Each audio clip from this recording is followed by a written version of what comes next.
Welcome to Openly Spoken, the podcast to help you show up, speak out, and be seen in healthy love. Today, we have a guest by the name of Jen Dayton, and they have been on the show before last year when we talked about nervous system regulation, and I will be linking that episode in the show notes. So let's reintroduce you to Jen or introduce you to Jen for the first time if maybe you're a bit newer to the show. Jen is a queer, neurodivergent stoner, animal lover, and mind-body wizard on a mission to make growth and healing more silly, fun, and deeply human. With a background in massage therapy, structural integration, and integrative change work, they blend bodywork and neuroscience to help people master their nervous systems, reclaim the parts of themselves they've been hiding, and make choices from a place of safety and self-trust. And in today's episode, we are basically rethinking love, sex, and attraction through a queer lens and kind of talking about what it is that straight women can learn from examining queer relationships and bringing in kind of different perspectives and out of the box thinking when it comes to your own sexuality, even if it's just with yourself and relationship structures and all of those things. And we also talk a little bit about societal conditioning and how that all plays in and how the patriarchy really isn't good for anyone, including cis straight people. And I really, really loved this conversation, and I hope that you enjoy it as well. And if you do enjoy it, please leave this show a review on Apple Podcasts. I am currently working on the goal of getting it its first 200 ratings. So if you could make a little dent in that, I would so appreciate that. Thank you so much for being here today, and let's get into the show.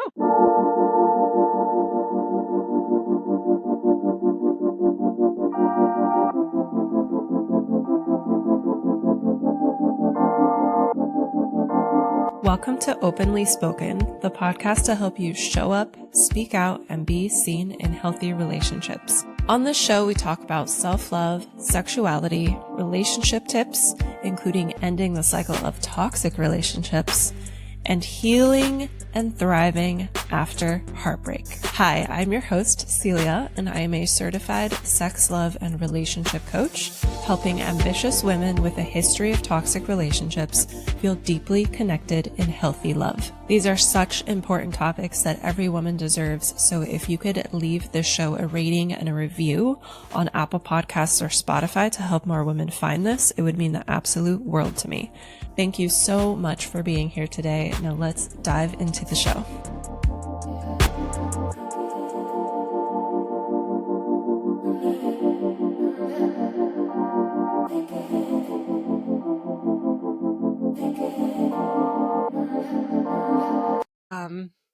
Hi, Jen. Thank you Hi. for, hi. Thank you for coming back to the show. Oh, it's such a joy. I'm excited. Yes, I'm excited to have you here. I'm curious as we dive in, um, what's on your heart today? Like, what are you coming in with? Anything you Oh. feel that you want to share? I mean, I've been thinking about this episode a lot over the past year, over the past couple of weeks since we've talked about this topic being on the menu. And honestly, between everything we're going to talk about today and everything I have going on in my life, I'm just feeling really stoked about the power of choice. I feel like there's a big, I know so many people right now who are in this big, moment of change in their life, whether it's feels very personal to them, it's about their career or their relationship. But then there's also so much turmoil happening in the world and Yeah. in the United States right now. So I think it's a really potent time to just think about all of the possibilities and be thinking outside the box about how we want to live and the kind of people we want to be. I'm Yeah. very stoked to be a part of that, the revolution, you know? I love that so much. Yeah. So what kind of change are you moving through right now? Since you said I, that. yeah. I just moved into my own house. Ooh. It's very exciting. I'm setting up the space to support my business and, you know, my life as an adult. A couple of years ago, my whole life kind of got turned upside down, and I moved back to my home state unexpectedly, and I've really started over from scratch in a lot of ways. Mm, mhm. So this feels like a little sanctuary for me to ask those big questions and lay the Yeah. groundwork for doing kind of the big scary things that I've always known were, a part of me, but maybe didn't always have the resources or the courage to try. Like, yeah, the home and starting my career over, it all feels like, um, yeah, just a big invitation to be like, what do you really, really want? Like you Mm. have this special opportunity to like there are no rules, there are no past obligations or ties to think about whenever you're considering your next step. So like now that the whole wide world is open to you, what's the next step gonna be? Yeah, that's so exciting. Yeah. Yeah, scary but exciting. Mhm, Mostly exciting. mhm. Yeah, and that's the beautiful thing about having our own space or even like upgrading our space or changing our space. Our environment really does have an impact. And Yeah. yeah.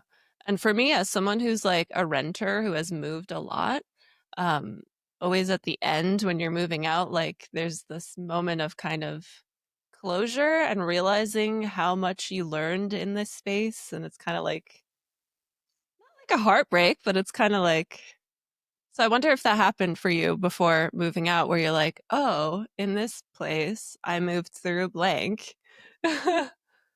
For sure. And it's been a while since I've had a place. I think that was a big part of getting this place too, is before moving here, I was traveling and staying with friends and family. I had had a remote job and was, road tripping all the time. And it was so fun.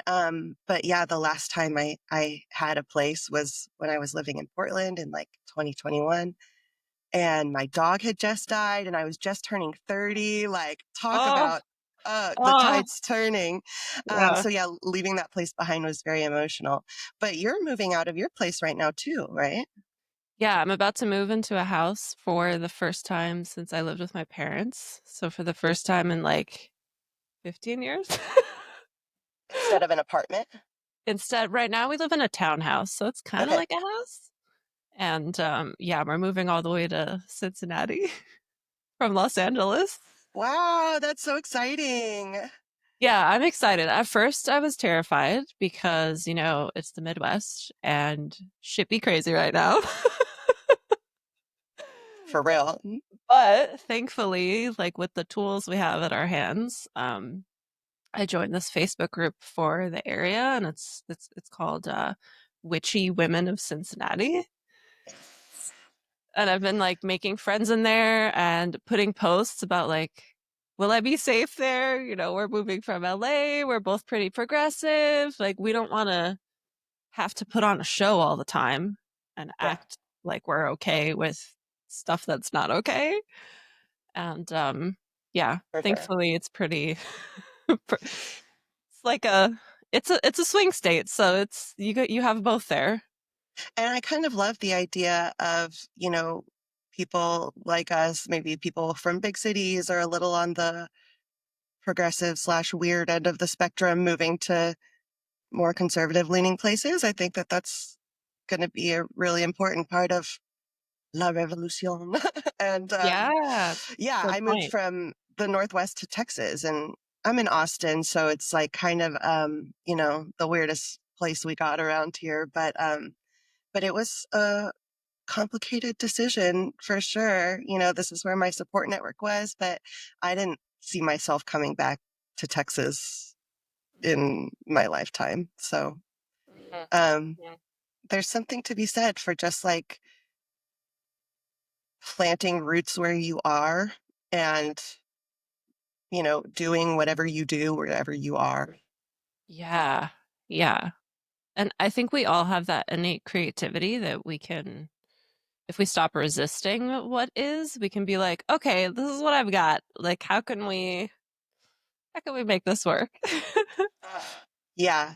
And honestly, this ties so much into what I'm excited to talk about today. Like, I feel like, I'm excited to talk about what I've learned from queer dating that I think straight people, you know, if any of you lovely, lovely straight women have not put thought to these things before, I'm so excited for you to be a part of this conversation because yeah, even if you don't want to have queer relationships, there's something really beautiful about taking a step back and being like, what do I really want here? Examining the the house that we've grown up in and um It's a big maybe if one. it's if we're not moving out of that house by trying different relationships, maybe we're just looking at this house and being like, what kind of house do I want to make this into? How do I want to decorate this house? How do I want this house to serve me? What do I want to do in this house? Metaphorically speaking. Um, I I uh, I I think that it's a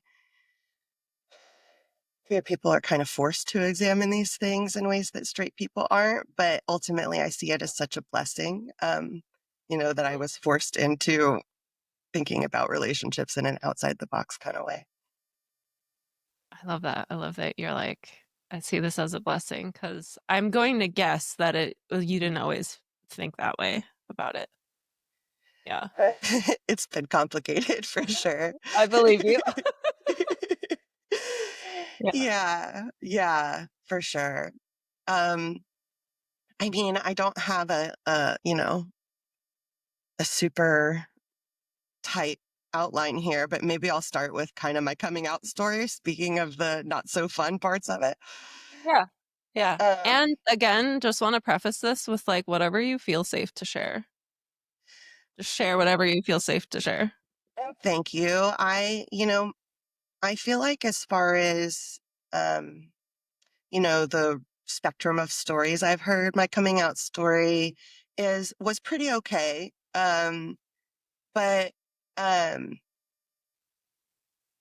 I think it was actually kind of right in the sweet spot of my ability to tolerate discomfort because I learned a lot from it. So, before I get too into my analyzation here, let me fill you in. So gosh, how old was I? I was young. I must have been in my early 20s whenever I first started to really consider identifying as bisexual. I had maybe known a little of that about myself as a teenager. Like I definitely experimented with girls as a teenager, but I felt the need to label it as like straight girl making out with other girls while drunk. Uh, Yeah.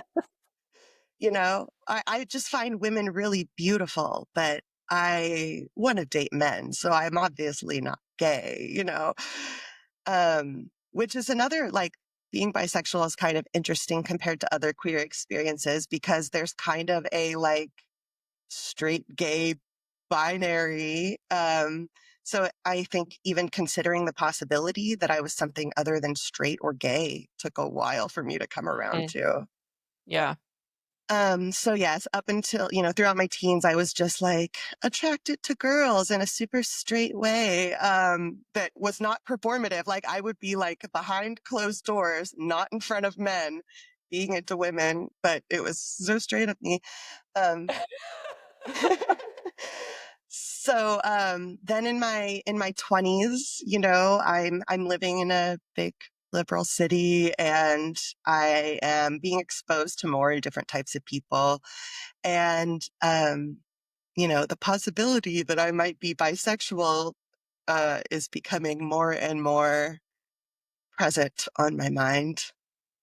Um I think the I think I had kind of like decided for myself like I have this attraction or this proclivity before I like hooked up with a girl. And I kind of like told some of my friends, like, I want to hook up with a girl.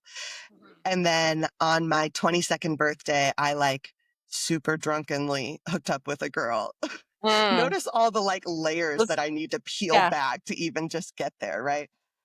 I'm Yeah. okay with telling people I'm attracted to girls. I still can't do it without needing some sort of like big like party girl excuse, you know? Mm-hmm. Um, but after that, I was like, okay, I want to like get on dating apps and try going on dates with women. Mm-hmm. At this point, I think I like just for practical purposes had been out to all the close friends in my life, like had been updating them on the fact that I was going on dates with women. And That's great that you had that yeah, like coming out to my support. friends was like no big deal. I did Awesome. never even thought Fucking twice love about that. it. Yeah. Yeah, Austin, Texas, baby. Gotta love it here. And yeah, it's weird because I knew queer people in high school. I was always like very like pro LGBT. Um, but this personal identity journey was much more complex. Yeah. Um, anyway, so I started going on dates with girls, but it wasn't until I was in a relationship, like a kind of a relationship that was starting to get a little more serious, that I decided I really need to come out with my family. Um, that was a catalyst, and then another catalyst was that the year prior, I spent the holidays with my family, and they had this like extremely homophobic discussion at the table in front of me, and I like went into a freeze state and didn't say anything. And I went and told my therapist about it like immediately after, and she was like, I don't I don't want that to happen again. Like, if you need to leave the room, fine. But I feel like that was serious enough that I was like, okay, I need a plan to like come out to my Yeah. family. Uh-huh. Um, but that was like I think there was like almost a full year or like the better part of a year between that holiday experience and me getting a girlfriend and deciding I needed to tell my family. Mhm. And okay, you want to hear the funniest, most people pleaser, perfectionist story ever? I had to come up with the perfect plan to make my parents not react the way that I didn't want them to react, you know? So Uh-huh. That's a I hard designed yeah. tall Hard order, goal. right? Yeah, Yeah. it didn't work. Spoiler alert. But here are the links that I went to. So first I was like, I want it to be fun. So I designed like a card. Okay. It had like champagne glasses on the front and it said, "Cheers, I'm queer." And you gave that to your Uh, parents? oh, not only that, it was a card and then I baked a rainbow cake. And I Oh my put the card gosh. and the cake together. And I also wrote a very long letter. This was the part where I got serious. And the letter was like, I'm queer. This is what that means. I was like trying to sort the facts out. I was like, it doesn't mean there's anything wrong with me. It doesn't mean that I'm confused. Da na na na na. Like, I already knew, even if I hadn't had anybody in my personal life react to me like that, I had absorbed from the culture, like, this is how society is going to react to you whenever you Mhm. tell them this about yourself. Mhm. Um, And especially with that conversation at the holidays the I year mean, I already before. knew. Yeah. Yeah.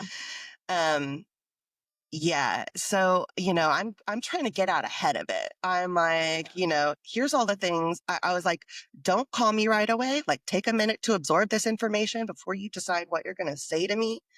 Yes. Um, and please know that I'm telling you this because I want to connect with you and like I want you to be in on this part of my life. And like, I hope this can bring us That's amazing. closer and not be something that causes you to reject me. I'm sure there was some vulnerability in there. I'm like a 23-year-old baby writing this. So,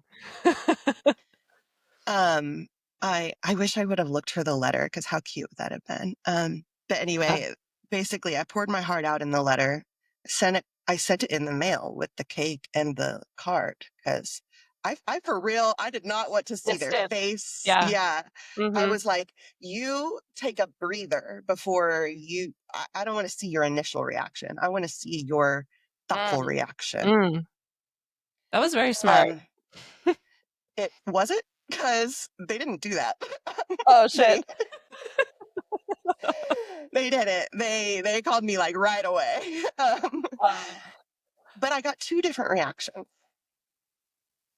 I and it was interesting who reacted which way at the time.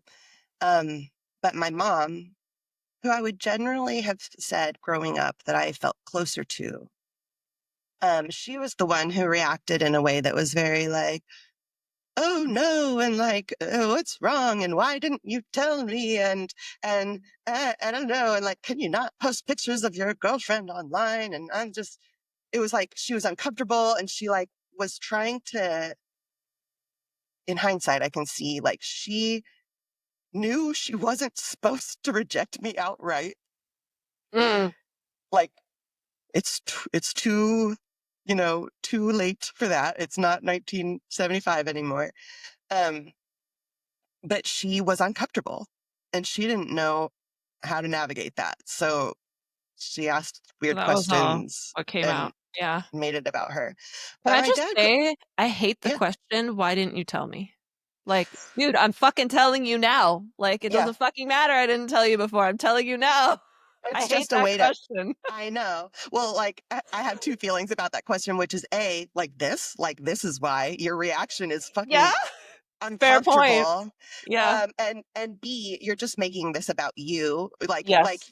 You can't hold space for my feelings right now because you're having Yeah. like an emotional immaturity attack. So um not that I could see it that way as in my early 20s, but yeah, so my mom had an emotional immaturity attack but my dad called and apologized for having said homophobic things in the past and for making me feel like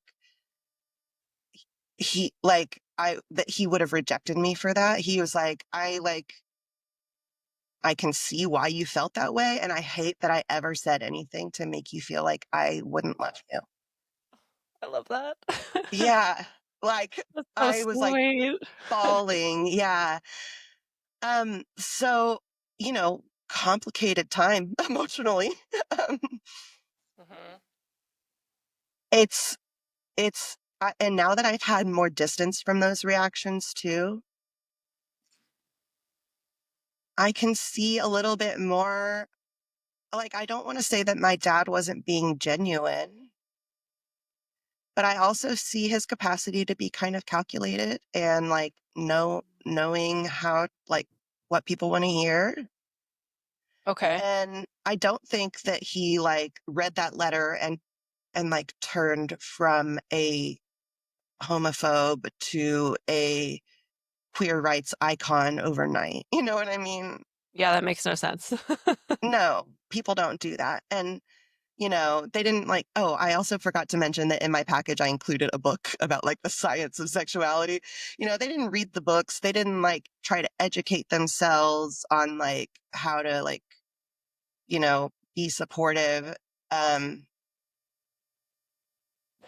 they just kind of like fumbled through in the ways that their nervous system reacted. So maybe his nervous system reacted by being like, oh no, like I need to hurry up and repair. And my mom's was a little bit more of a scramble. Um, but yeah, I think that if I knew nothing else at that point, I had definitely learned that, to just like shield myself against my parents' reactions because they were unpredictable and at times Mhm. I want to say volatile, but volatile to my nervous system as a young person. Mhm. Yeah. And what was the book that you sent them? As a book nerd, I want to know. Yeah, I'm trying to remember. I'm going to silently Google it real quick. How does one loudly Google? I was just remembering the editing thing, and I thought maybe I would try to make our lives easier, but Oh, by saying the I word can Google? loudly Google. I remember. Okay, here it is. Gay, Straight, and the Reason Why, The Science of Sexual Orientation by Simon LeVay. I'm writing that down. The little blurb that Google says is what causes a child to grow up gay or straight. In this book, neuroscientist Simon LeVay summarizes a wealth of scientific evidence that points to one inescapable conclusion. Sexual orientation results primarily from an interaction between genes, sex hormones, and the cells of the developing body and brain. Love that. Basically, it's like, because one of the questions that I did get asked and that I think a lot of queer people have been asked is like, is there something I could have done to make you not queer? Like, did I make a mistake as a parent Yeah. that made you come out wrong?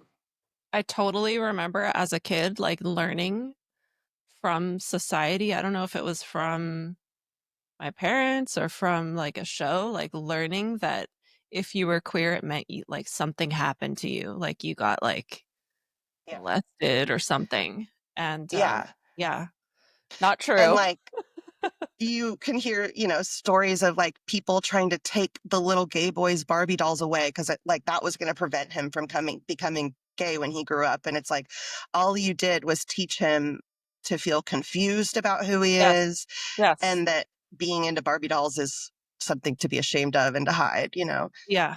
Also, you're it's creating really, as someone who's worked in a daycare, it's really fucking stupid to gender toys. Like, so stupid. they're just playing. It doesn't have anything to do with their sexuality whatsoever. But you know what it does have to do with? The fact that men grow up thinking they're not supposed to change diapers and women are, you know? Yes, Fucking yes, like you take away all the domestic practice toys from boys and then wonder why they don't want to do yes, domestic shit. Like, come on. yes. And same Ridiculous. same goes with like cars. Oh, Typically, yeah. women are like, "Oh, I don't know about car." I mean, I'm guilty of this. I don't know shit about Yeah. cars.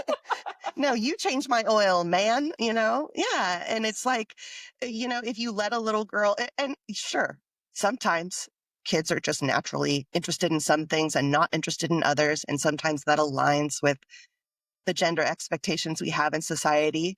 But if you just naturally allow people to be interested in what they're interested in, they're going to be the most well rounded version of themselves as an adult, the Yeah. most, you know, the best contributing member of society, like parents say they want their kids to be. So, Yeah. Yeah. Because at the bottom of all that, like you're teaching them it's safe to explore, to be curious, to be themselves. And yes. that's so important. Yeah. And I think that, I mean, those gender roles mess with queer kids' brains growing up, but they mess with straight kids' brains too.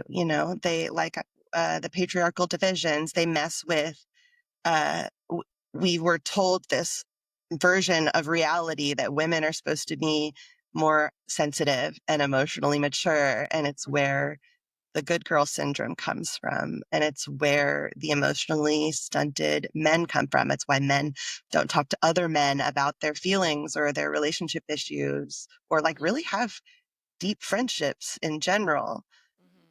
The male loneliness epidemic is not because women don't put out, it's because men don't cry in front of each other. Yeah. Yeah. So, okay. Oh, go ahead.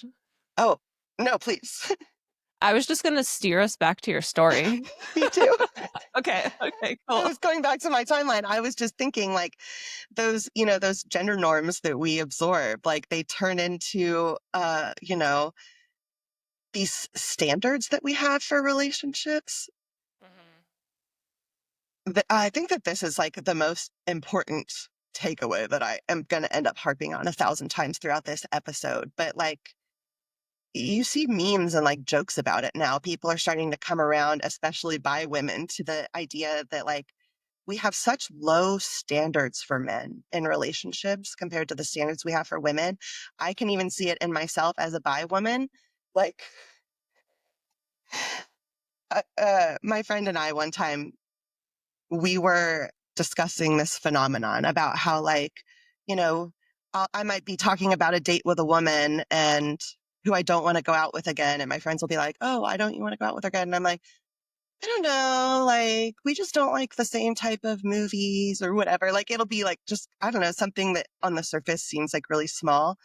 Uh-huh. But then, you go on a date with a man, and if he didn't like shit on the table or something, or if he like, wasn't just coercive, rude, abusive, like completely unable to hold a conversation, you're like, oh, he's actually pretty decent for for a guy. Like, why would we accept the things that we accept, in straight relation?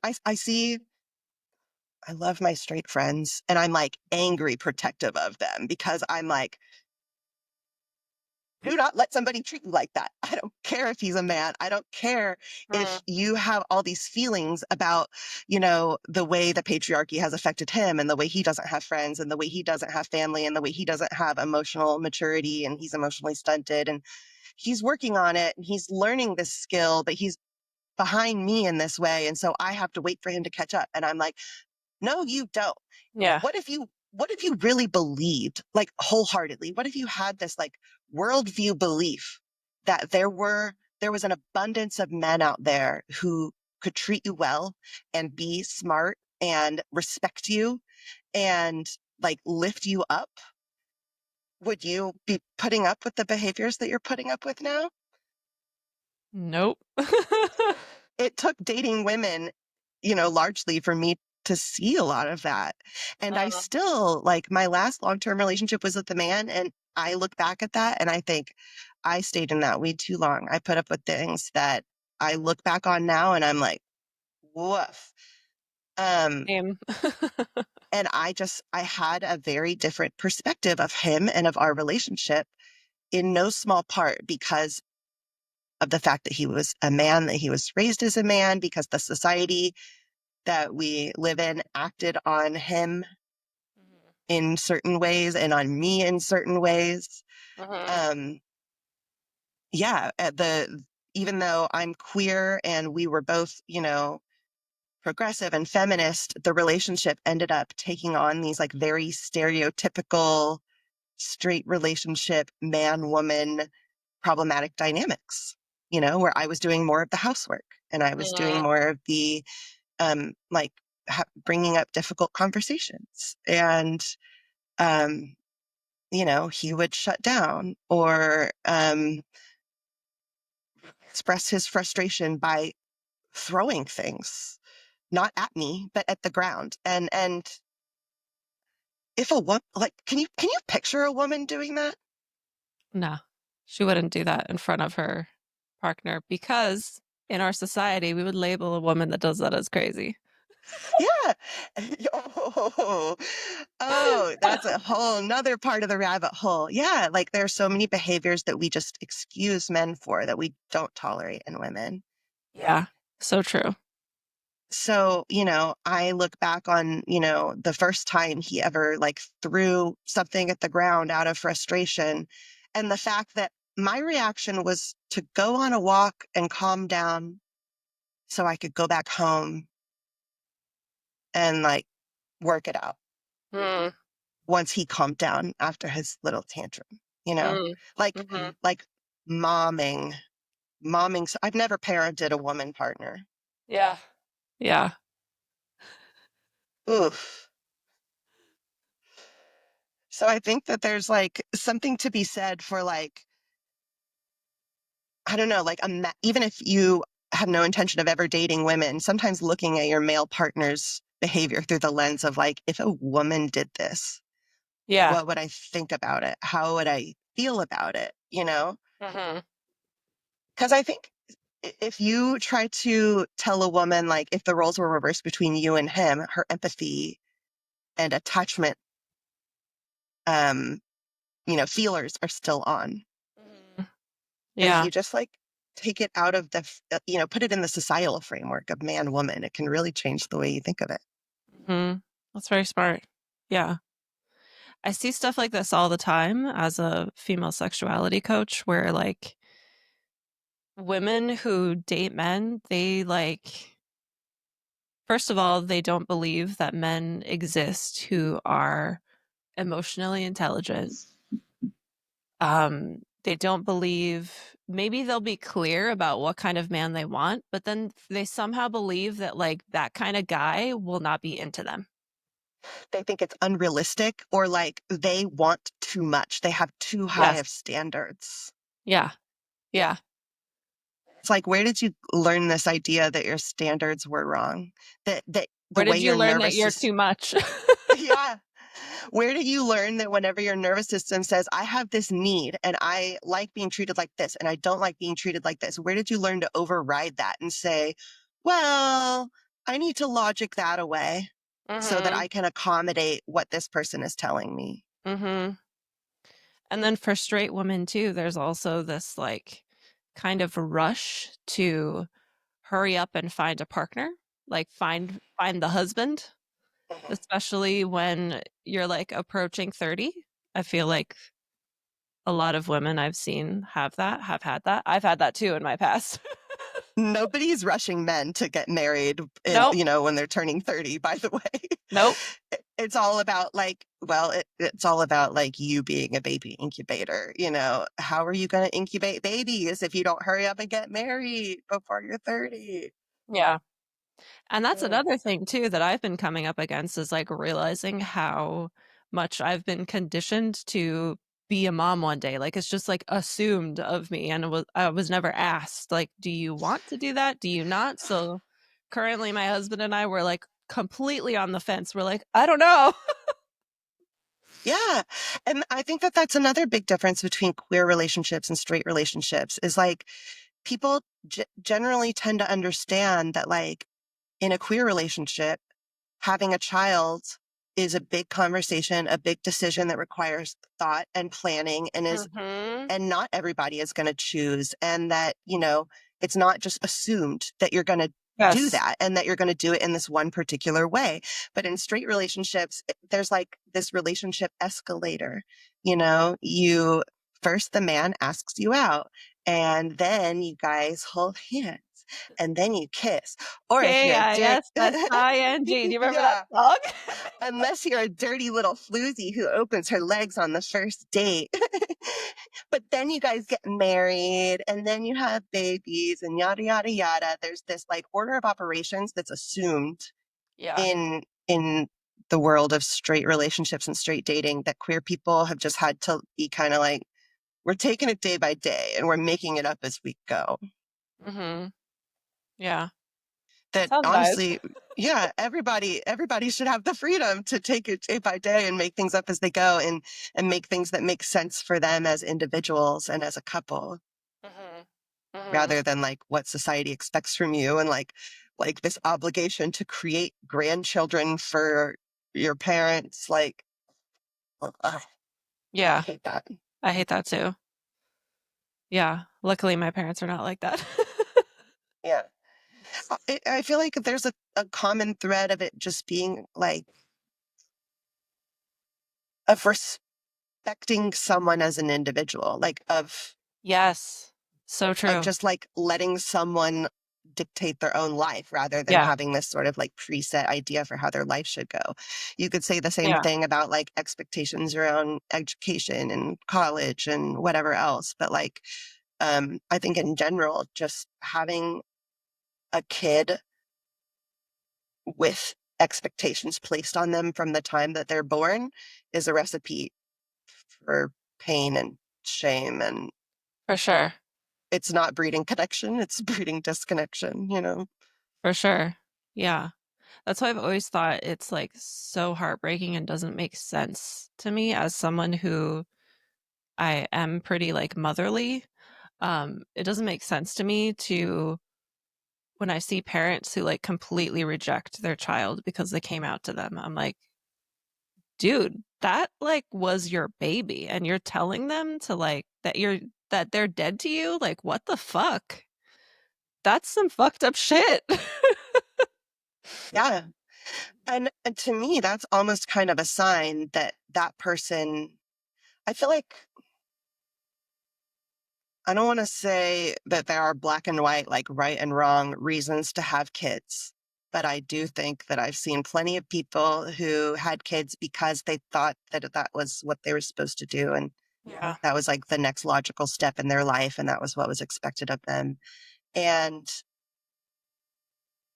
I think that whenever we're making decisions from that place, you're way more at a risk to not be a good parent, to not be coming from a place of love. Like there's way more a higher chance for resentment, Mhm. for seeing this child as something that's supposed to meet your needs. Because I did this thing that I was supposed to do, and I suffered for it because I didn't want to do it, but I did it because I was supposed to do it. And you're welcome. And now you make me feel validated as a mom. And now you make me feel like I did a good job. And you take care of me and make me feel good. And that's Mm.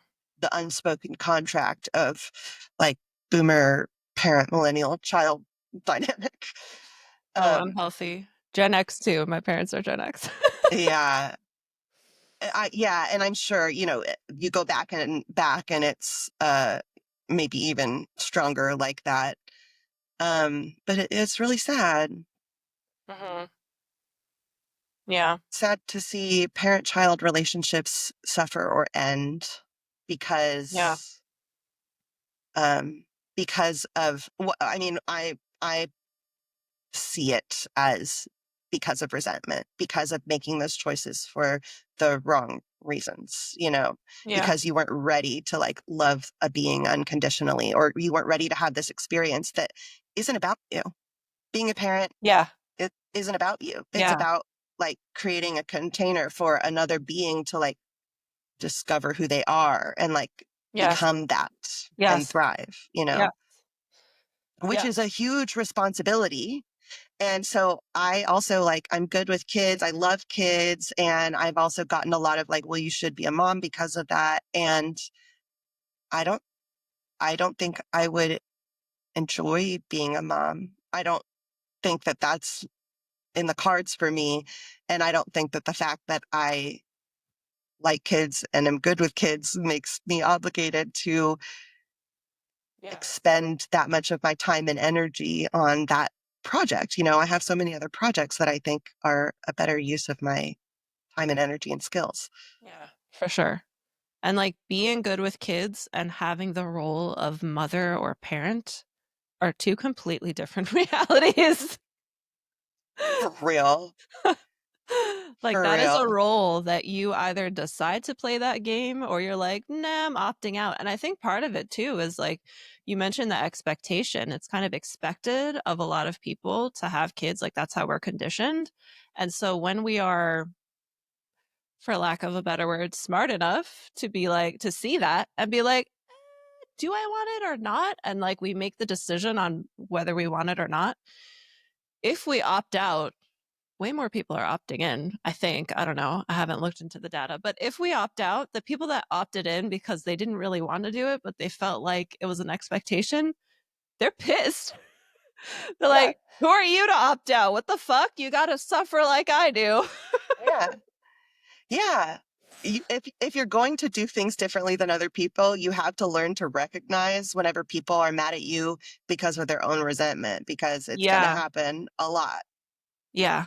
Yeah. And you got to learn to just be like, maybe not out loud, maybe more often than not internally, just be like I'm really sorry that things didn't work out the way that you hoped and expected they would, that you didn't get the reward that you thought you were going to get from this sacrifice, that that's Mhm. not my responsibility. Yeah. And I can't take that pain away by living my life in a way that makes me miserable. Yeah. Yeah, for sure. If anything, people like us are like, maybe to some people, we're agitating something and making them pissed off and resentful and mad at us. But for other people, it's like a lighthouse. They might see that and be like, I didn't know you could do that. I Yeah. didn't know you could be bisexual. I didn't know you could be in a straight marriage but not have kids. I Mhm. didn't know you could sleep in separate bedrooms. I didn't know you could have an open relationship. That's another thing that queer people have sort of like I think open relationships are kind of having a moment right now, but Hmm. queer people have been open relating for a long time, because once you are challenging society's relationship norms when it comes to a man and a woman being together, excuse me, I'm getting over being sick. Ugh, I love your tattoo, by the way. thank you. Once kind of go through the emotional labor required to challenge society's expectations of a man and a woman are supposed to date each other, you start to question everything else. Like, why does it have to be only two people dating each other? Like, if it Yeah, works for me and this other person to do relationships in this other way, why should it be anybody else's business, you know? for sure. And I feel like if you are someone that like explores that and takes the time to like read the literature on that, it starts to be like, oh, I'm realizing that the monogamy and heterosexuality is pushed on us so that our behaviors are predictable, so that we can easily be marketed products, so that we can be easily controlled. Like, Yes. that's the only reason why that exists, in my opinion. Yeah. Because when you research sexuality and you realize how multifaceted it is, it's kind of like, oh, okay. The whole idea of the nuclear family is actually pretty isolating. It is. Like, It's very isolating. Yeah. in It's destroyed more, communities, in my opinion. for sure. Yeah. If you look at like more in places that are closer to their indigenous cultures, like there's a lot of like my neighbor's child is my child, and everybody is working together. And, you know, yeah, Uncle Fred and Uncle Rob, you know, do their thing over there. And that's just how it is. And they're a part of this like big, weird, like multi-dimensional family, you know? Um, there's it takes all kinds, right? Trans Day of Visibility was passed recently at the time of recording this, and I saw so many posts of people showing like black and white photos and just like pictures from the 1800s of trans people, like in indigenous cultures. Trans people have often been recognized and cherished and like prized for the fact that they're different. Um, Mhm. I think that all of these ideas of relationships need to be this one way. It's not serving anybody except for the people who are trying to use us for their own gain. Yeah. Yeah. It's not serving anybody. Because then when you don't fit into that box, it's like if anyone's listening to this who's straight, like think about how bonkers it would be to have to go to your parents and be like, let's say you're a girl and be like, I like men. Like that never happens. It's just assumed that you like men. Yeah. And that would be a very weird like conversation if you'd be like, yeah, I love dick. You know what I Yeah. mean? Yeah. And they start asking questions like, well, are you Are sure? you sure? Have you tried dating women? Is there Like, something I could have done? men are really dangerous. You should consider becoming gay. I could send you to gay camp where you become gay. Oh my Um, gosh. I recently watched But I'm a Cheerleader with Natasha Lyonne. Have you seen that movie? I haven't, but I've heard good things. I love Natasha Lyonne. Yeah, I love her too. It's on YouTube for free. Yeah. Really Yeah, it came up there. It came up on my YouTube for free. I'm like, "Oh, free movie. Cool. I'll watch it." nice. And What made you think of it? because you said gay camp, she gets sent to a gay camp. Oh, like Yeah. trying to make her straight camp. Yeah. Yeah. Yeah. A gay conversion camp, I think they're called. Yeah. And what's so funny is that like, anti-gay propaganda would have us believe that we are like gay people are out here purposefully trying to turn your kids gay. And like if you actually know any actually gay people, you would realize how silly Yeah. that is. Yeah. Like, we know better than anybody that you can't make yourself anyway, because we were the ones laying in bed at night crying, praying to be right and not wrong, to be a way that would make us socially acceptable and not ostracized. Mm. Mm-hmm. Yeah. Just honoring that like tenderness. Uh, and look, I don't think, again, like, I don't think that if you were born straight or cis or white or any of the other, like, categories that tend to be deemed normal or right or good or have more privilege in our society. Like, I don't think you need to feel guilty for that or try to change it in any way. Like, it's not about that. It's about deconstructing. Like, I can easily see how this is not serving other people. Maybe straight allies are like, okay, like, Mhm. all this patriarchy and anti-gay stuff, we need to stop hurting the queers and the other people that it hurts. But it's like, it's hurting you too, like, Yes. Yeah. you're making a little comment about how annoying it is that your husband can't get the right things at the grocery store or load the dishwasher correctly, but like, you're not recognizing that that's actually all part of the Yes. same force, same picture, it's the same thing that's making you resentful in your marriage. It's the same thing that's making you feel stuck. It's the same thing that's making you feel like you have no identity outside of being a mother. It's the same thing Mm-hmm. that makes you feel like you need to sacrifice your rest and your sanity in order to keep your family functioning.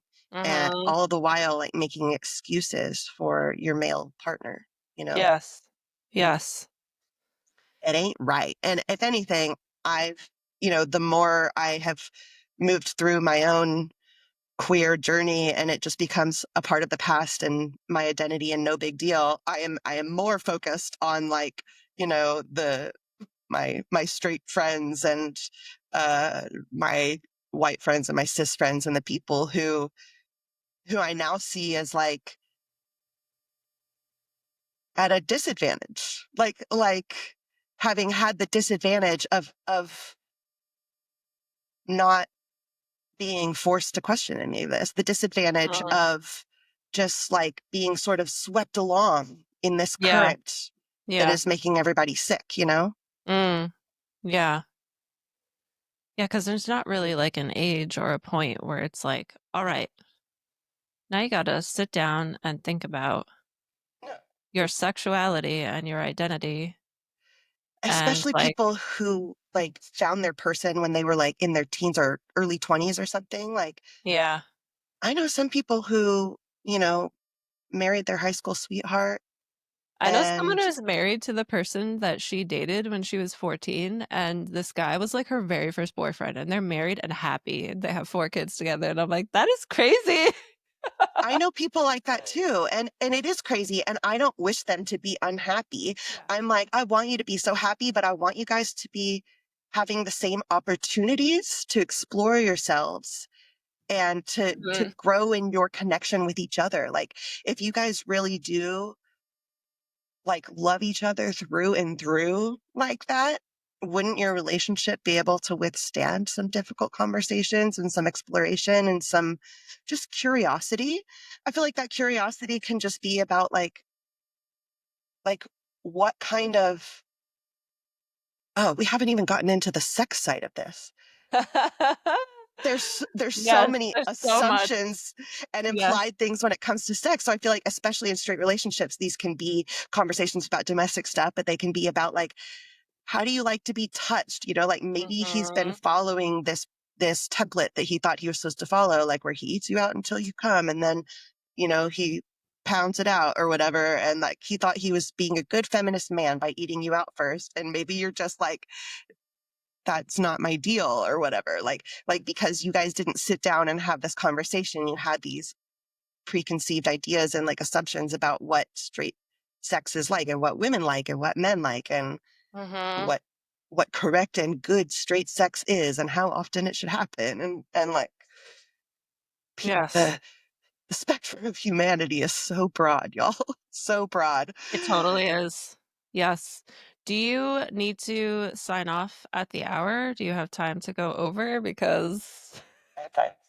I didn't yeah, even realize an hour had passed. Oh I my know. I'm God. like, this is not enough time. Do you I've do you want to but go until like the 30-minute past the hour, or is that too much? no, that's You good. have that time? Okay, cool. I blocked off 2 hours in my calendar. Okay, cool. I'm just gonna send a quick text and say that this is running over, just I'm so. just gonna and I'm gonna peek at my notes and see if I have forgotten anything.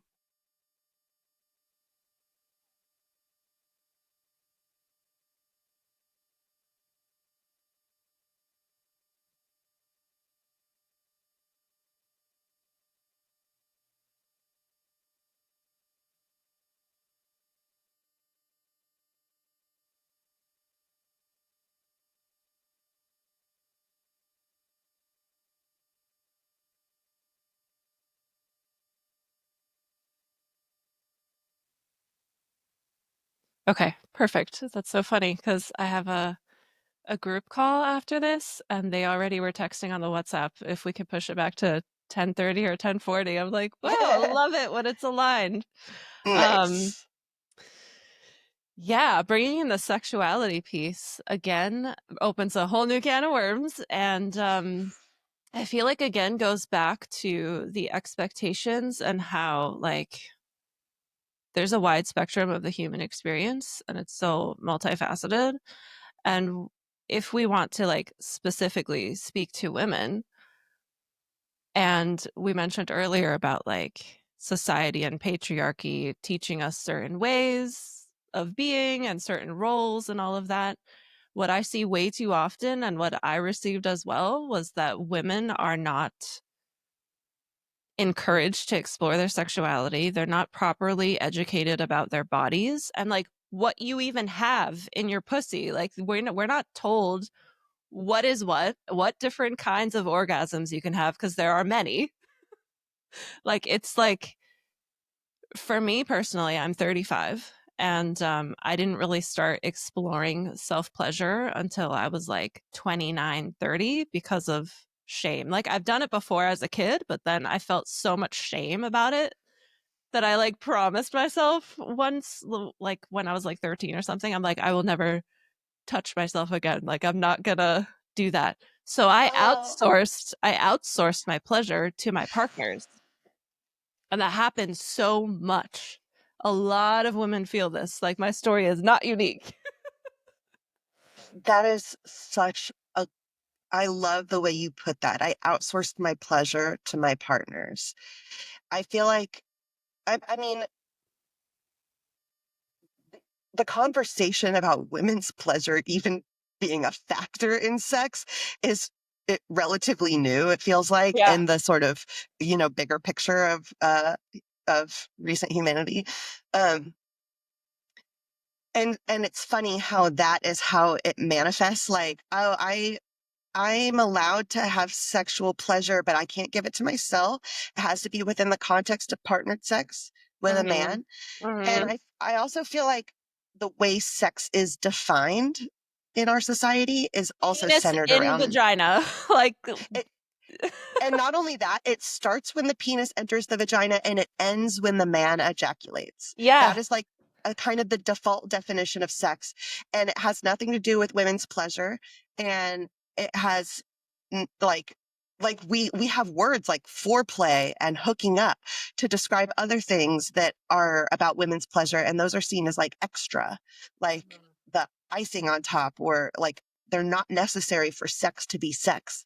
There's even like, the sort of trope of people asking queer people, like, who's the man in the relationship? Or like, Oh my God, you're do right. you guys don't even have real sex or whatever to like, women on women sex, um, because there's not a penis penetrating anything. So unless somebody was like strapping, which I think is like the ignorant people asking who's the man, they picture there must be one person in the relationship who wears the fake penis always and, Because gives it sex to the other without a person. penis is not sex. Men love penises. Men are obsessed with penises. It's funny, like it's low-key kind of gay how much straight men love penises. They're watching straight porn. They don't want a man with a little dick. They want that big, rock hard dick, and they want it just pounded. It's silly. And so, we're all just talking about the hardware, not to mention the software. I think last time we talked a little bit about the book Come As You Are. Have you read it? Yeah. Okay, yeah. And I mean, that's a whole nother topic, which is just like how our mental and emotional states affects our sexuality. Like nobody is giving a shit about how the piling up of stress, domestic labor, childcare responsibilities, emotional labor, mental load is affecting women's desire and ability to orgasm because it's not considered relevant or important on like a grand scale. It's like if you're stressed or you have a headache, like some people would argue you have a duty as a Yeah. wife to like allow him to violate your body whenever your body is saying no, no, no, no, no. Yeah. Like what a wild world we live in where that is considered not Normal. only normal, but like admirable. Like you're a good wife, a good partner, a good person if you do that. And if you don't do it, you're selfish. You're depriving him of something that he is entitled to. Mm. Mm-hmm. If you were in a relationship with a woman, how would that work? Who would be the one that was entitled? And who would be the one who had to turn their desire off to, tolerate being Please the touched? other. Mm-hmm. You know, it's, it, when you take the patriarchal norms out of it, it no longer makes as much sense to anybody who it might have made a little bit of sense to before. And I think we're giving extreme examples, but again, like I know like smart, emotionally intelligent, self-loving, ambitious, liberal women, straight women in straight relationships who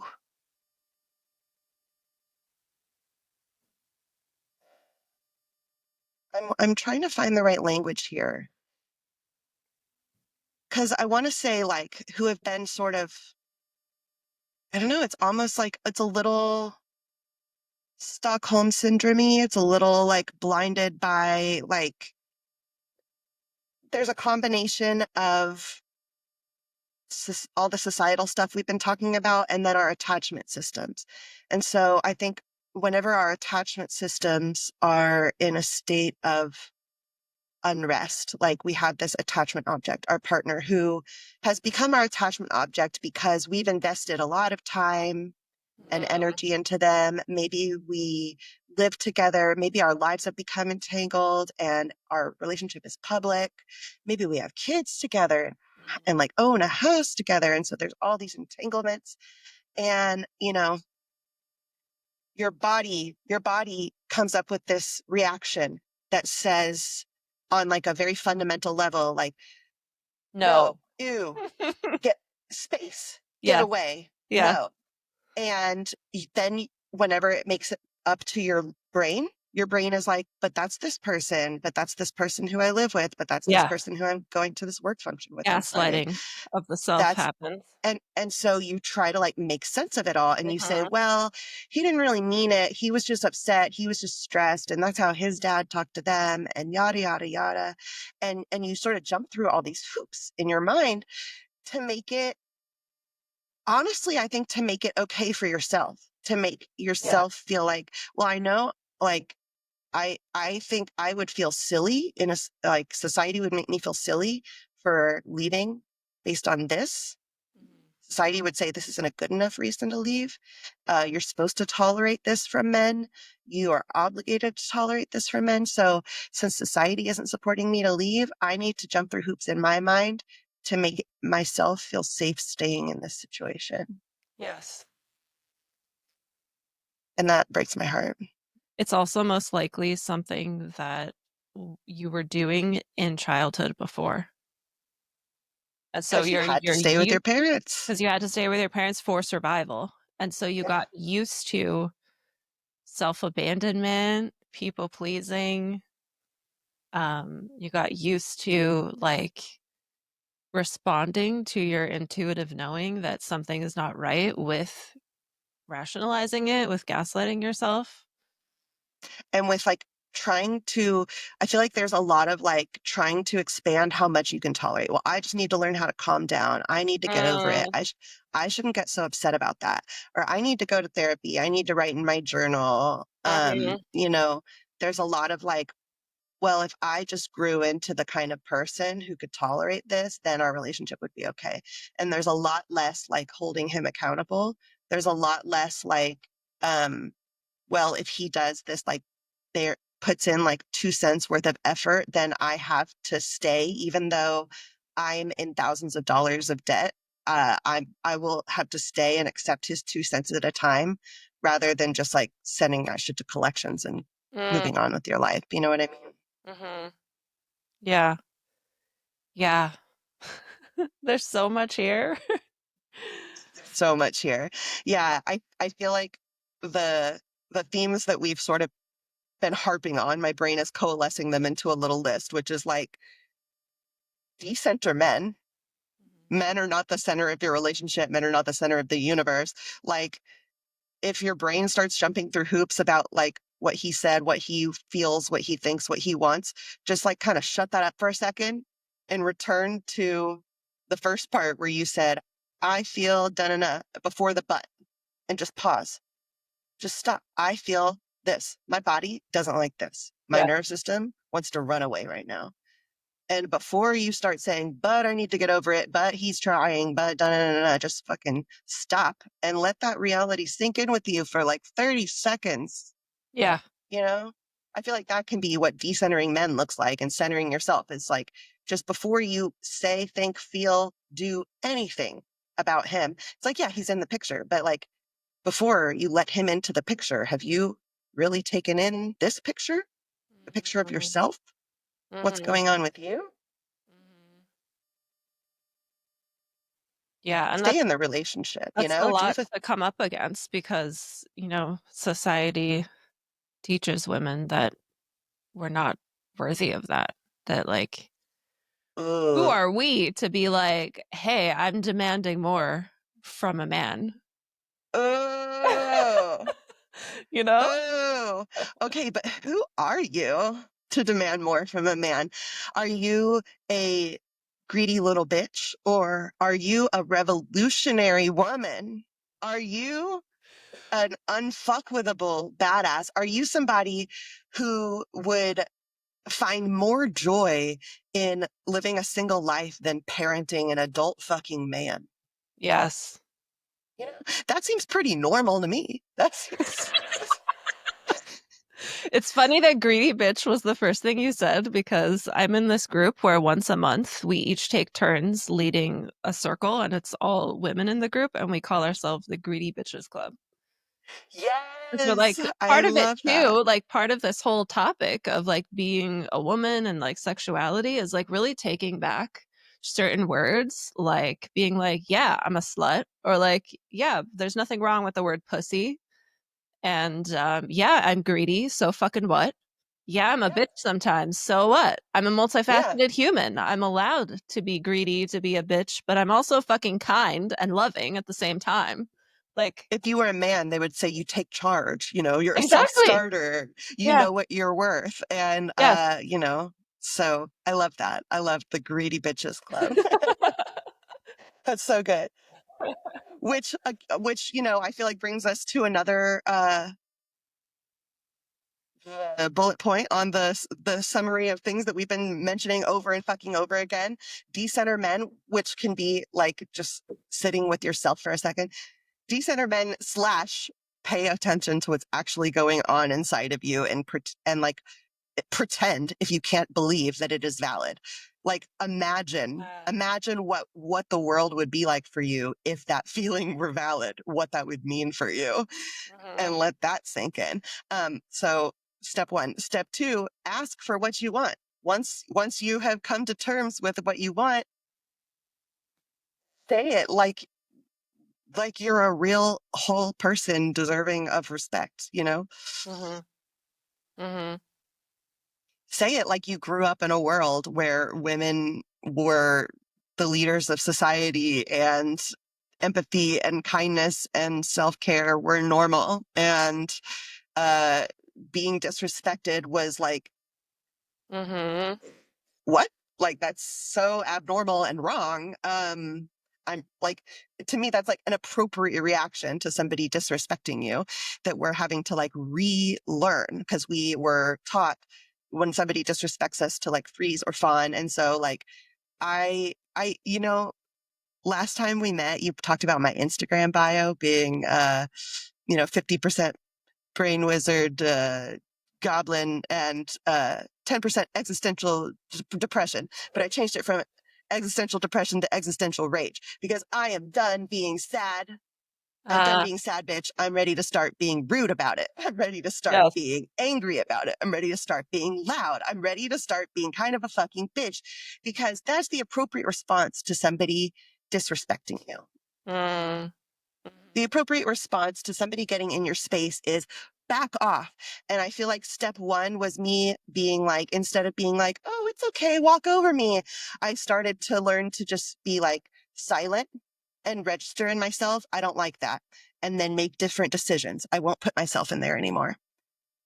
That's a beautiful first step. I've spent years in that zone. No shame in the game.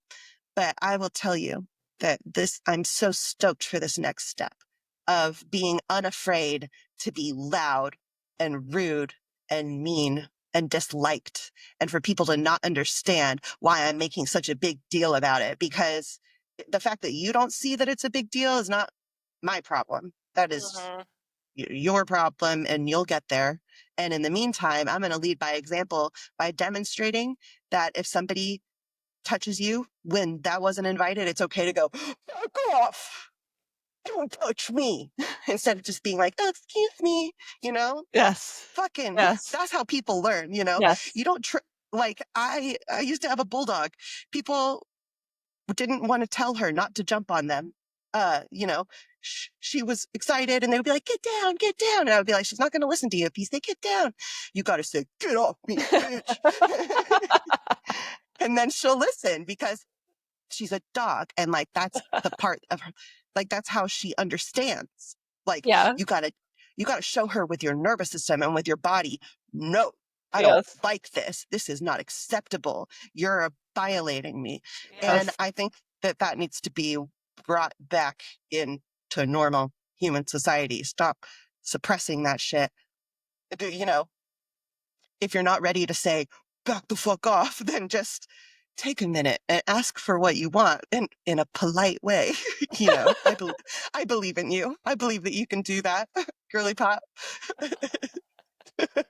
Yeah, Um, I love that.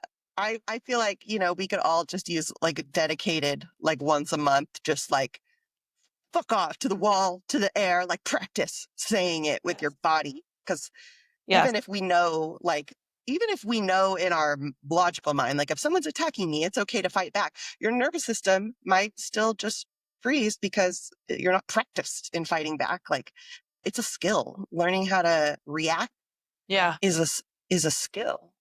Yeah. And please just know for anyone that's listening that like because you're following your truth when you do this, everything will be okay. Yeah.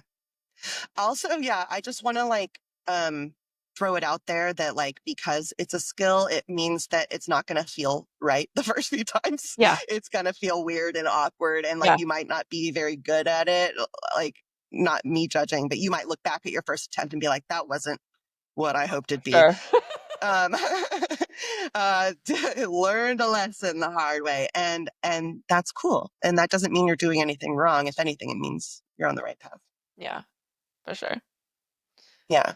Um, also, do you know the song As Good a Reason by Paris Paloma? Uh-uh. Oh, that like ties into the rage stuff that you talked about. Look it up. I'm also writing that one down because I always love a good rage jam. Yeah. She's a new artist that I'm keeping my eye on. Is there anything else that you hoped you would have space to share today? Mm. I mean, I feel like we got to a lot of it. Decenter men, listen to yourself, ask for what you want. I think that like implied in asking for what you want is like learning how to get comfortable with direct communication, like building up that skill of speaking up for yourself. And and there has to be a willingness to disobey the rules. Like as you start to listen to yourself, your brain's going to say, but man, but rules. And whenever your brain gives you but, you have to just like be willing to just let those live in a box for a minute and say, what if those buts weren't a factor today? Like, what if I was just listening to my body and myself? What would I want? Like, let yourself get outside the realm of reality. Let yourself imagine decisions that you don't think you would make. If you think you would never be willing to leave your husband, just say in your mind's eye, like as a little exercise, like, okay, even if I don't want this to be my choice, for my mind's sake, I'm going to imagine, what if I was willing to entertain that possibility? What would my life look like? What would I like about that experience? What would I dislike about that experience? Because that can even inform the way you're going to move forward within your relationship. Within my marriage, I want more of this and less of this. And I think sometimes even to come to those conclusions, we have to be willing to think outside the box a little bit and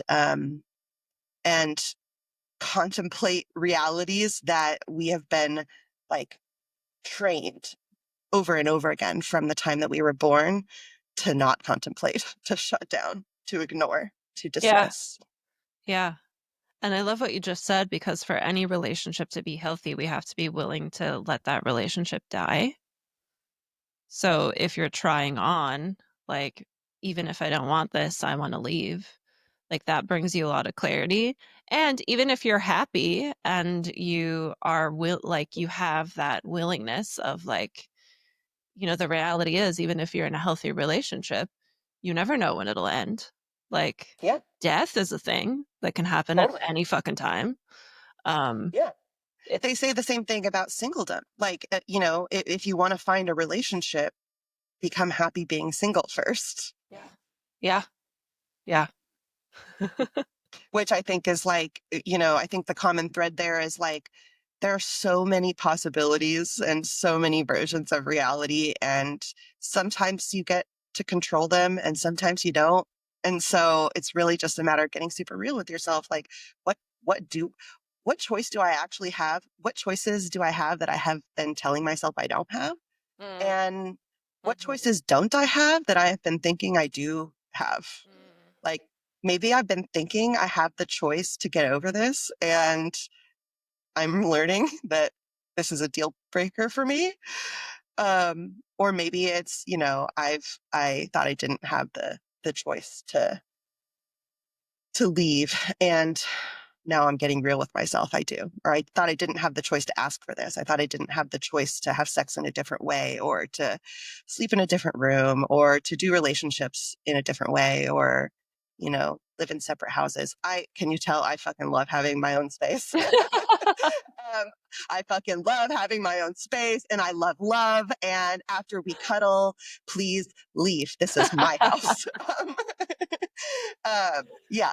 So, but that was one of the lessons that I had to come around to myself too, which is that you can love somebody and like be in a healthy relationship with them, and you don't have to follow this relationship escalator of like first you move in and then you get married and then you have Mm-hmm. kids, blah Mm-hmm. blah blah. And even for people listening who are like monogamous, I mean, I'm not going to assume that you're like monogamous or poly because I haven't asked you that question. But for people listening who are monogamous, it is said in the research that that space is helpful for attraction. Like the more time you spend with your partner, the less of a mystery they are, and the more the desire to like your desire is based on on mystery, according to the Yes, psychology research that like I have Esther read. Like Perel. Esther Perel's Yeah, Mating and Captivity book is basically yeah, like a big argument for that point. yeah. And it's not like poly relationships are always the answer to that, but I think that it's having these conversations. Like maybe you learn about poly and you have a conversation, not about opening your relationship, but just about like, oh, I've never thought it was okay to be honest with you about the fact that I'm attracted to this person or that person. Yeah. And Yeah. maybe being able to talk about what you're attracted to helps your partner understand you better and what you like and what you want from them in your relationship. Mhm. Yeah. Yeah, there's a I lot of there good communication things you can bring in, not only from polyamory, but even from like BDSM, how there has to be like certain things that you communicate ahead of time and talk about like what's the aftercare you need. Like there's a lot that straight relationships can learn, straight vanilla relationships, I guess, since I'm bringing in the topic of BDSM, can learn Yeah. about like communication and connection if you just open your mind to like learn about that and see like, okay, how can I bring that into my experience? Like how can that benefit me? Yeah. Yes, and I love that you mentioned the kink community too, because again, those are people who like had for one other reason to another to challenge the sexual societal norms that have been hoisted upon us.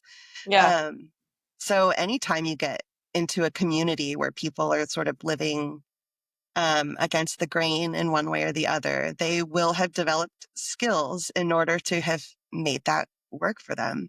And there's always something to learn. Um, but I think that, like, an important takeaway for any of you who are afraid to have difficult conversations or awkward conversations or conversations where, like, maybe you want to talk about this stuff, but you don't even know what you want to say or how to talk about it or what's important to talk about. I think hopefully to encourage you to just start and not be so afraid of it. It will help you to know that no, like, good relationship, no relationship that is actually compatible, meant to work long term, is going to be damaged by like more intimacy, more connection, knowing more about each other, more conversations about these kinds of things. Like if your partner truly like wants to like know and love everything about you, then they're not going to be offended by you like just trying, stumbling awkwardly to know more about them and for them to know more about you, whether it comes to sex or emotional relationship dynamics or domestic shit or whatever. Mhm. Mm. It's always good, or it should always be good. And if not, then like, have you contemplated how the fact that you can never have difficult conversations is affecting um, decenter men? Revert to step one. Think about how you feel. Um, Restart program. yes. Oh, can I plug a little thing, by the way? Yes. Go ahead. Yeah, Um, share with people where they can find you as well.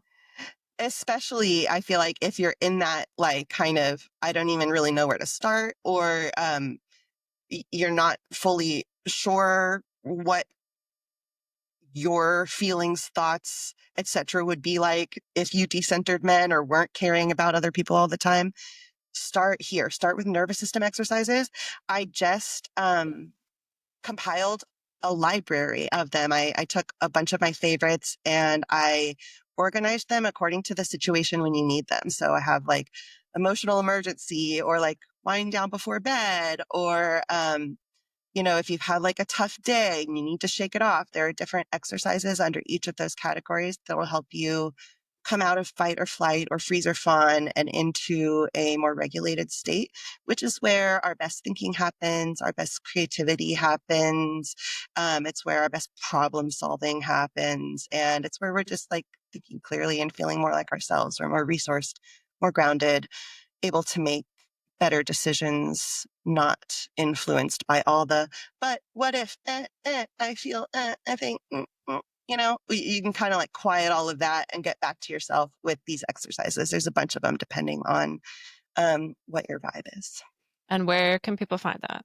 Oh, thank you. You're welcome. I made it. It's there. Go find it. Good luck. um, if you follow me on Instagram, my Instagram handle is at Jen Dayton. And at the link in my bio, I have it linked there under free resources. Or you can go to my website, jendayton.com/uncle-jen's-library, Uncle Jen's Library with hyphens in between them. I'll That put it in the is where show you notes can too. find all the goodies. Thank you. Thank you. Yes. Go look there. Lots of free good stuff. And I'm always growing it. You don't have to put in your email address or anything. It's just there. I just want people to feel better. Oh, that's so sweet. Um, I would love to ask you also two questions before we close out. And these are both questions I asked you the last time I had you on, but we're dynamic beings and our answers change. So the first one is, what does self-love mean to you? Yes. I mean, of course, all these topics are fresh on my mind, but I really do think maybe this was my answer last time too. We can do it for science.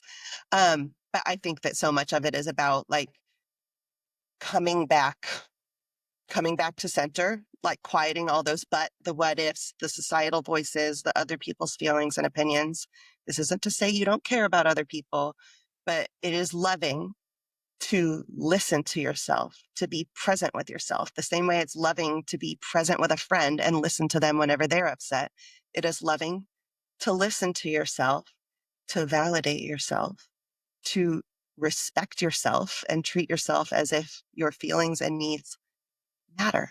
So I think that all of the exercises that we've talked about today, just like breaking down the rules and the what ifs and the XYZ person is more important than me, and just like taking yourself seriously. That's huge, huge foundational piece of self love. Yeah, I love that.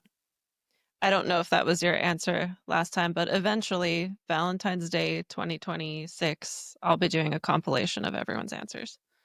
Oh, Um, nice. yeah. Well, And then we can see if then my we'll, if my we'll answer compare. changed. Cool. And then the final question I would love to know is, what's your favorite part about your queer identity? I love breaking rules. I used to hate it. I used to like again, I was like so scared to not be a good girl. And the more I grow comfortable with breaking rules, the more like my queer identity and all of these things that I've learned from queer dating that we mentioned today, all of the having to question everything and, learn how to separate other people's reactions to you from like your own inner reality.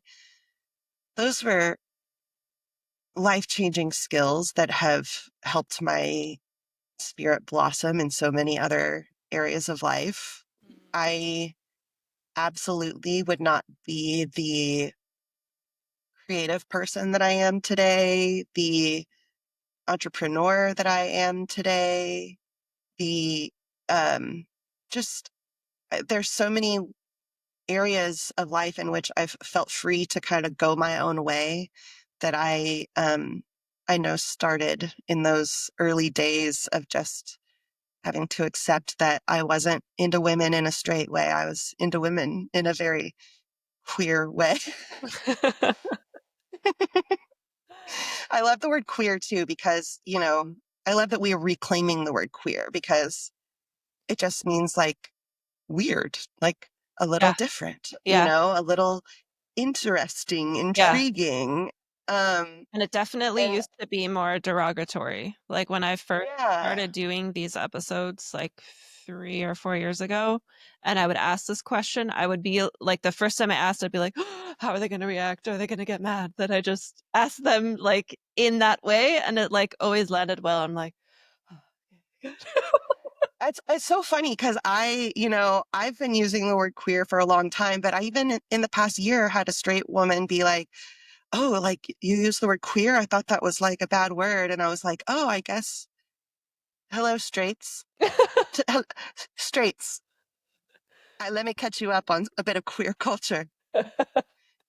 The word queer is back in. Queer's cool. We like the word queer. If anything, Queer is a so lot of hot right now. queer so hot right now. If anything, we like the word queer because it's a unifying term, like we don't have to. Some people love getting really nitty gritty with their labels, and I love that for them because that means they've really taken time to sit with themselves and contemplate who they are. But I think that there's also something really freeing about the word queer as a label that just says, I know I'm a little different and I don't know exactly in what way or in what that means, or like I'm not ready to like box that around and by with a label, but I want to identify, I want to give language to the fact that I see something in me that goes against this heteropatriarchal norm grain. And I honor it and I wear it proudly. Mm. Mm-hmm. We're Love that. weird. Love We're that. weird and proud. We let those freak flags fly, baby.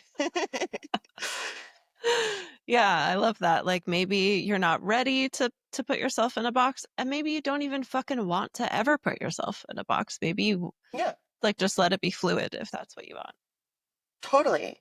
Oh, wholesome story, real quick to close. I heard a Reddit story the other day about a straight couple, like a man and a woman couple, and the man was writing this Reddit post saying he's pretty sure he's gay because all of his attractions outside of his wife are to men, and uh, he, but he doesn't ever want to tell his wife because she's genuinely his soulmate and he genuinely loves her and is really Mhm. attracted to her and loves having sex with her.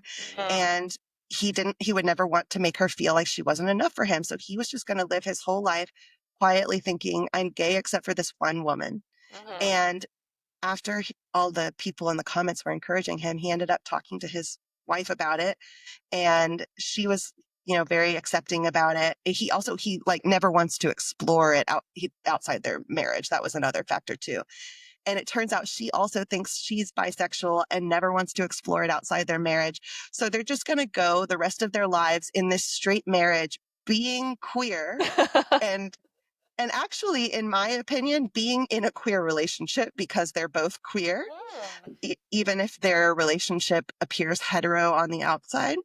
Yeah. Um, but but they would never have known that about themselves if they hadn't just like been open to the possibility, been open to having this conversation. And I think there's something like really sweet and beautiful about just like kind of having that like little secret truth about yourselves with each other. And That brings it you like closer. it matters to you, but like it doesn't have to be anybody else's business. It's just like Mhm. this special little knowledge you have with each other. I think that that's so Mhm. beautiful. And, whether it's about attraction to other people or some other way that you want to like be in relationships or something else you noticed about yourself, like I think that having the space to share that with your partner is so special and wholesome. I love it whenever relationships get better because somebody reveals like a vulnerable truth. Yes. Yes. Oh, that's such a cute story. Thank you for sharing that.